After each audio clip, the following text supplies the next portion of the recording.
So today I'm here with my good friend Rob. Hi. And he has brought his new bike, the Unno Mith. And I have brought my Amflow PL Carbon. And we're going to do a little comparison between them and just talk about some of the features. Rob's got a really cool spec on his bike. It's kind of custom, isn't it? So we're going to talk you through it and also talk you through what we like about each bike and reasons to buy one or the other. So they both have the exact same battery size, 800 watt hour, and they have the same motor and the same screen, the same wireless controllers, all of that. And I think we're both big fans of those systems, right? I love the Avinox system. What I like about it is the bikes have gotten much better as well with the updates that have come out since it was released. When did we do it? Last year or the year before? I can't remember, but it's whenever it was released at Eurobike. Yeah, it was a long time ago. But the system is brilliant. It's really smooth. It's totally customizable. Tons and tons of power. But even if you don't need or want that extra power, you can operate them or ride them like an SL type bike, can't you? You can actually have a proper workout on them. But I think one of the biggest things is just, a lot of people don't like to admit it, but the appearance makes a big difference to the bike. Everything's really like svelte and slim and just looks visually appealing, I think, with the slimline battery and the small motor. Yeah, they barely look like e-bikes, right? I get so many comments being like, is it an e-bike or is it not? I don't know. And I think that one looks even less like an e-bike. So they're the same system, but they have a very different suspension layout, different platform. This is a 4-bar suspension linkage, and Rob is going to tell you about his because I have no idea what it is. I'll try it. I mean, it's like a VPP, but I can't really call it that because that's a Santa Cruz thing. But effectively, it's like got 2 links, and the shock's driven quite low, like under the seat tube, which actually has some pros and cons, which we might get onto a bit later. But yeah, all the weight's kind of slung quite low, and the shock's really low on this, so feels a little bit different to this one because you've got an extra pivot by the chainstay on yours, and I don't have that, so you get a different suspension characteristic. It's not better or worse, it just feels slightly different. Yeah, and you just had your shock custom tuned, right? By Fox. Yeah, Unno said that the shock on here has a really light compression tune, like the lightest that Fox do, so they had to change some of the shims and the valving inside to make it really light, so when you're going over like routes and things, it's nice and supple. So hopefully we'll find out today on the ride. You haven't ridden it that much. No, hardly ever, hardly at all. But it looks so nice. I'll try and get some B-roll of the bikes and put the shots in, because the carbon weave that you can see in the frame it's spicy. When this bike was released, the Amflow was released, they claimed this like this trail bike, category 4 trail bike. And I think with Unno, they're trying to push that it's slightly more aggressive vibe to it, right? So it's got a few different things, like the chainstay is longer, right? Yeah, I think it's about 5 mil longer than yours, roughly. Which I know you like. I like, yeah. We know Brian Cahow likes, and it's nicer to corner for the longer bikes when they have for the bigger sizes when they have a bigger chainstay. For some people. Yeah, for some people, especially on the longer sizes, because what's happened over the years is bikes have gotten longer out the front and actually a lot have got shorter out the back, which leads to this little imbalance, especially on the bigger sizes. So with a longer chainstay and a longer front end, it's a bit more balanced, and I can notice, especially on flatter corners, it's easier to like weight the front wheel, and I like it for climbing as well. The bike's less inclined to like lift up the front wheel, even with my crazy bars that I've got on there. But I think a lot of people are in that same mindset, because when I rode with Sam the other day, he's got the Mondraker Crafty, the new one, and that's got a relatively long chainstay as well. Yeah. And as soon as he got on my bike, we went up a steep climb, and he immediately said, this thing is really hard to climb because the front comes up too easily. It definitely makes quite a big difference. So this is a size S3 bike, right? Yeah, which is the biggest size that they do. It's not too dissimilar to like an XL. Yeah. If you actually measure it, the physical dimensions, like the wheelbase, and the kind of front center. They could probably do with one more size because there's only 3 sizes in this. Maybe there's space for one more for like taller riders. Yeah, and this is a large, and I think the XL of these bikes are a 500 reach. So yeah, it's basically what you said, like the equivalent of an XL pretty much, isn't it? And they do an XXL as well. They do an extra size in this, so they have 3 sizes of the Unno and 4 sizes of this. They've got no small though, which is a bit strange. We were very confused why they did that at the start, but that's still a mystery. But the nice thing about that as well is that you have a longer head tube than this bike. And I think for people that like high rise and high stack, that makes quite a big difference. It just enables you to easily do it, right? Yeah, especially when you're going down steep stuff. Like if you've got a taller stack, I'm quite tall personally, my torso's quite high. I like to feel secure, like my bars are, quite high up and I've got something to support me going down. And if I was to ride yours, I'd need I've got high rise bars, but I'd need even higher rise bars, I think. Yeah. Or to run the steerer tube quite well, that's the thing. Stem on the steerer tube. When I got this, I've got all the spaces underneath, but because it's obviously being a pre-built bike, the steerer comes pre-cut. I would like it higher, or get a higher rise bar. So it's nice to have a longer head tube from the factory because you can always do what you've done, where you can run your stem slightly lower than I have. Yeah, so what that does is it maintains the reach, because the higher up on the steerer tube you run the stem, it kind of brings the bars back slightly. Yeah. So I like to run it quite low with a higher rise bar. But I think out of the box, this is set up a bit more for what we'd call maybe like an enduro type riding versus that's a bit more trail oriented, I would say. So agreed. Again, it's just different, not better or worse. I think they're just for different purposes. But there are some things you can do. If you were to buy this bike, the Amflow for example, you could make it quite similar to that bike for a lot less money. For example, the Myth is 170, 160 mil travel, right? Yes. And this bike is 160, 150, but they rate it up to a 170 mil fork. So you could technically put a 170 mil fork on this bike and it will slacken it out a little bit. So the head angle on the Amflow is 1 degree steeper than on the Unno Mith, but if you put a longer fork, that would slacken it out slightly. So you could make this bike more aggressive. The thing you can't change is the suspension layout. Yeah. The people that will be buying this bike will be people that know a lot about bikes mostly, right? They're people that really care about how it rides and the suspension characteristics. Yeah, I think so. And I think it's quite different in the way it looks as well, isn't it? I think that plays a part. Like this is really slung low, this top tube, and it looks like quite an aggressive design. Yeah, and the seat tube is shorter on that bike. Yeah, it's interesting. So even though it's a bigger size, the seat tube is quite a lot shorter. However, the only thing is, because the shock runs under the seat tube, you're limited with, like, I can't get this seat tube any lower. Is that as far down as it goes? Really? And it's a 210 mil dropper, and actually I like to ride with 240 mil droppers now, but I can't run it in here because it just can't go down. Interesting. So yours is probably lower actually than what mine is. That's interesting. I thought they had better insertion. Another difference between these two bikes is that your bike, it comes standard as a mullet. Yep. And the Amflow, you have the option, it comes standard as 2929, but you have the option to flip the flip chip and run it as a mullet if you change your rear wheel, which is a nice feature to have, because obviously people have different preferences. I think sometimes taller riders prefer going 2929 for the faster rolling speed and just easier to roll over obstacles, isn't it? But maybe for shorter riders or riders that are more aggressive or that enjoy the bike park, doing whips, stuff like that, they prefer the mullet sometimes. So it's nice to have the option. I don't know how many people that I know would go from a mullet, would want this to be a 29. I think the majority of people would be happy with the mullet setup.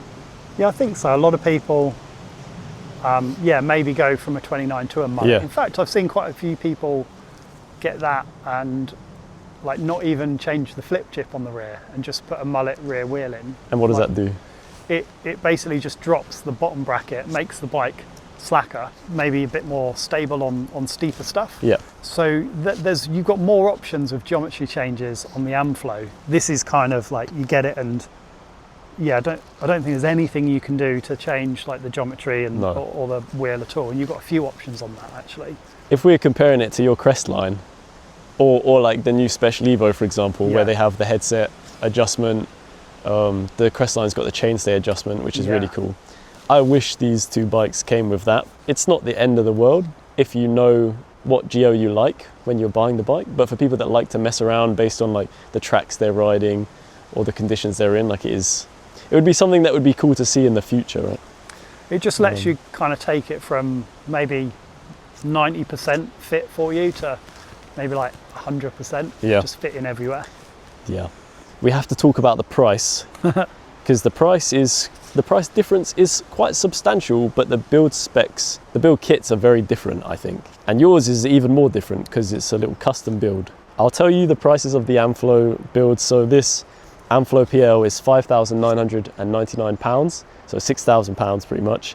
And the Pro version, which is probably more comparable to that bike, is £9,000 or £8,849 if you get it with the smaller 600 watt-hour battery.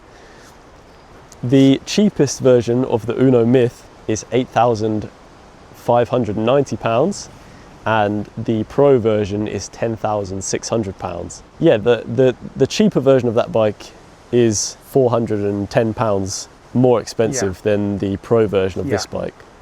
But I think, doesn't the race come with factory suspension? Yeah, it does actually. So I think it's cool that Unno, being like a boutique brand, have managed to get the price of their bike quite similar to the Amflow's Pro version, with a similar spec, because normally you'd expect them to be way more expensive, especially when the price of bikes right now, e-bikes in particular, is kind of crazy. Like that new Levo came out, which was like 17 grand or something.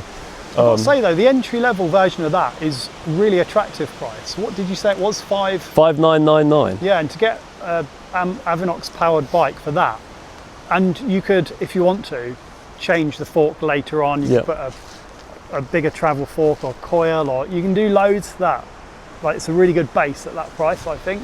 And it's a very capable bike. The only thing I've changed is the tyres, and honestly, I don't think you need to change much more for the majority of riding that we do in the UK anyway. Obviously, if you had the unlimited money glitch, like I would do a lot of different stuff to this, but I think it's the best e-bike you can get, or the most fun e-bike you can get for the money right now, I would say. I'd agree with that, to be fair. And I guess it's kind of clear to see that by how many of these that we see. Like, I see so many when I come out riding now. So many.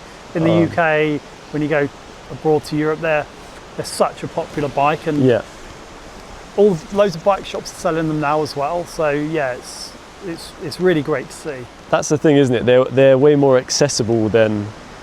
Did they make a limited number of those Unnos? I know they didn't. Well, they sold out quite quick, so that suggests to me they didn't do a huge amount, because Unno are, like we said, they're a smaller brand. Yeah. And they've designed bikes for other brands. That's one of their main things. And then this is kind of like a side project for them, this brand. So I don't know how many they did, but I would say it's a fraction compared to Amflow. And they have less dealers as well, which is something I guess you would think about. But I don't even know, where's the local, oh, we do know. Yeah. Nirvana. Yeah, Nirvana Cycles. I don't know how many they've got across the UK of Unno compared to Amflow, because I know there's a lot of Amflow dealers. So we're going to talk about the weight of these bikes, because it's something that a lot of people care about, myself included. Maybe you not so much, because you don't mind a slightly heavier bike, right? I don't mind too much. I think I'm heavier than you, so as a ratio, it probably. I saw on the website that Unno are saying that the Myth is 21.3 kg with downhill tyres, and I was intrigued to know if you have weighed your build. Oh, I did, but it was with a coil, and this wheel set's a little bit heavier. It's an E13 wheel set. Which, oh, you've got the fancy one with the. Why don't you say about that hub, because that hub's really cool. It's got it's called a sidekick hub, and it's a bit like an O-chain, which is designed to take pedal kick back away, so less kind of frequencies from the chain moving. When the bike moves through the travel, the chain's tugging on the chain ring, and you can actually feel that through your feet. You might not know it because you get quite used to it, but it tries to separate that chain movement from the cranks, so it's effectively a bit similar to running the bike without chain. So you get less kind of chain slap and less movement on there. And it does work. It works really well, but it adds quite a bit of weight. So the rear wheel is like 1.2 kilos. So it adds a couple of 100 grams. When I weighed it with the coil on it and this setup here, it weighed 22 kilos, just over 22. 22? Yeah. That's crazy light, isn't it? Yeah. For with the 38, a 170, 160 e-bike being 22 kilos with an 800 watt hour battery. If you'd said that like 5 years ago, we would, and downhill tyres.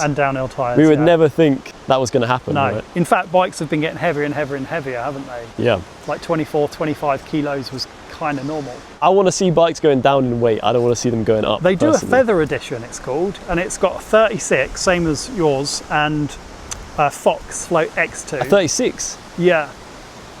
And it's like, it's around 18 and a half to 19. Really? I can't remember the exact weight. Because I think the Pro one of this with the 600 battery is like 19.4 or something. They're basically like SL bike weights, but with just 1,000 watt motors. It's crazy. Super powerful motors. But the really interesting thing, after all of these points we've spoken about, which I was very surprised about, and it's that you guys have probably seen on a lot of new e-bikes, they're coming with categories. So they're rated for a specific category of riding. And one, I don't think we've ever seen a one. One's for like riding just on flat roads and never doing any technical like riding at all. And then 5 is the highest rating. Yeah, five's like downhill tracks and you can free ride, that kind of stuff. Yeah, so my Amflow is a category 4, which kind of makes sense. They've marketed it as a trail bike. So yeah, I wasn't that surprised at that. But I was quite surprised that your Unno is a category 4 as well. I thought it was going to be category 5 based off the fact it's 170, 160. A lot of the time it's due to, because they sell them as complete bikes, and that category is related to the entire bike. So it could be that the frame could be capable for category 5, but the wheel set's not. Right. And that, it always goes to whatever the lowest part of the bike is. That's interesting. So I'm not sure, to be fair, what this would be if it was just a frame only, but there's not many category 5 bikes, is there? In the videos that we've done, there's probably only been like one that I can remember, which might have been a propane. There's not many of them. I wonder if that new Cube 177 is category 5. Do you remember if that is? I think you've got to take those categories with a pinch of salt, because this bike has been through a lot. I mean, you rode one of those in Whistler, didn't you? Yeah, and it was on double black trails, and it was fine. It survived. So I think you've got to don't worry too much about the unless it's category 1, and then maybe steer clear if you're riding gnarly downhill. But yeah, just because these bikes are both category 4, they're still going to be extremely capable bikes. For sure. So I've just finished editing this video, and I realized that I didn't actually film an outro for it. So this is my outro now. Let me know what you thought of this style of video in the comments, because I've been wanting to do something similar to this for a while. Not a podcast, but a little podcasty vibe, little talk show type thing. And I really enjoyed making it, and it was quite easy to make. So if you want to see more with anyone else in the mountain bike industry, I could always get some other people. I could ask people to come on. I've got a few different ideas of who I'd want to invite. People with cool bikes, or you know, careers in mountain biking that might want to give us some insight into that. So any ideas, let me know, and I'll see what I can do. And yeah, hopefully you enjoyed this, I guess, episode of Rob telling us about his Unno Mith e-bike. It's really good to get him on the channel, because he obviously has a lot of experience in reviewing e-mountain bikes. He has a lot of knowledge, he has a lot of insights, and yeah, it was really sick to get him on. So thanks, Rob. And yeah, subscribe. Let me know what you want to see. Let me know what you think of his bike, because personally, I think that Unno Mith is one of the best looking e-bikes right now. And the fact that it comes with the Avinox system, with all that power, the 1,000 watts of peak power and 120 newton meters of torque, it's a crazy bike. I rode it a little bit and it made me just want one. I can't afford one, but I want one. So yeah, there's my outro. Thank you for watching. Subscribe if you enjoyed. And leave a comment. I always look forward to reading and replying to all your comments. So shout out you guys for that, and I'll see you in the next one. See you. No. Mine's a bit more floppy. Yours It happens when you get older.